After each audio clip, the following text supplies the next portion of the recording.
Bonjour à toutes et à tous, bienvenue dans Les Gardiens du quotidien, votre rendez-vous d'actualité consacré aux faits divers en France.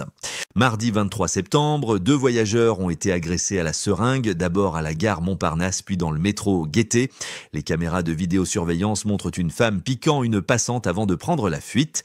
Quelques minutes plus tard, une seconde victime présente une trace de piqûre au cou. Malgré un important dispositif policier, la suspecte reste introuvable. Cette affaire rappelle la vague de piqûres survenue en 2022 où plus d'une centaine de personnes avaient signalé des attaques similaires. Une affaire qui ravive la peur dans les transports parisiens et qui nous interroge sur notre vulnérabilité dans les lieux publics. Mais l'angoisse ne s'arrête pas là. Certains propriétaires, eux aussi, se sentent totalement démunis.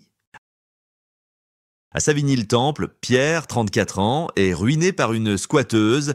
Elle avait réservé son studio via booking.com, mais refuse de quitter les lieux depuis plus d'un mois. Serrure changée, menaces par SMS et même un avis négatif publié en ligne.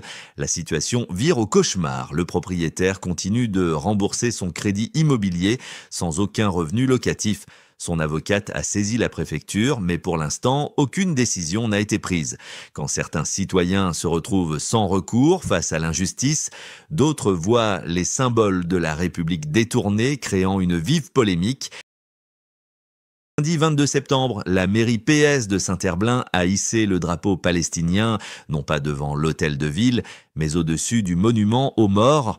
Une initiative qui s'inscrivait dans un appel national du Parti socialiste, mais qui a provoqué une vague d'indignation.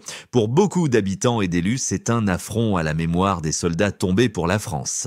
Le maire assume, expliquant que ce mât était le seul disponible sur le parvis.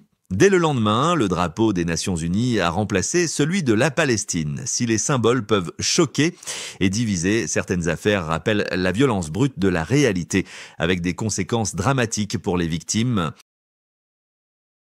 De la gare de Persan-Beaumont, un adolescent a été agressé sexuellement par un ressortissant algérien sous OQTF, déjà connu des services de police. Les faits sont glaçants. L'homme a d'abord abordé le mineur dans un train avant de le suivre, de le conduire dans un endroit isolé et de le violer. Les enquêteurs ont pu l'identifier grâce à l'ADN. Interpellé, il a été déféré au parquet de Pontoise. Cette affaire soulève une nouvelle fois la question des obligations de quitter le territoire, souvent non exécutées, et des failles dans la protection des citoyens. Qu'il s'agisse d'agressions dans les transports, de squats qui ruinent des propriétaires, de décisions politiques controversées ou de crimes abominables, l'actualité nous rappelle sans cesse l'importance de rester vigilant et d'exiger des réponses claires de nos institutions. Merci d'avoir suivi cet épisode des Gardiens du quotidien. Merci à tous de nous avoir suivis. On se retrouve demain pour de nouvelles actualités. D'ici là, restez vigilants et surtout, n'hésitez pas à partager vos expériences ou vos conseils en commentaire. Votre témoignage peut aider d'autres personnes à éviter le pire. Abonnez-vous à la chaîne et rejoignez la communauté des Gardiens du quotidien pour ne rien manquer des prochaines alertes, faits divers et conseils de sécurité. Parce que prévenir, c'est déjà agir.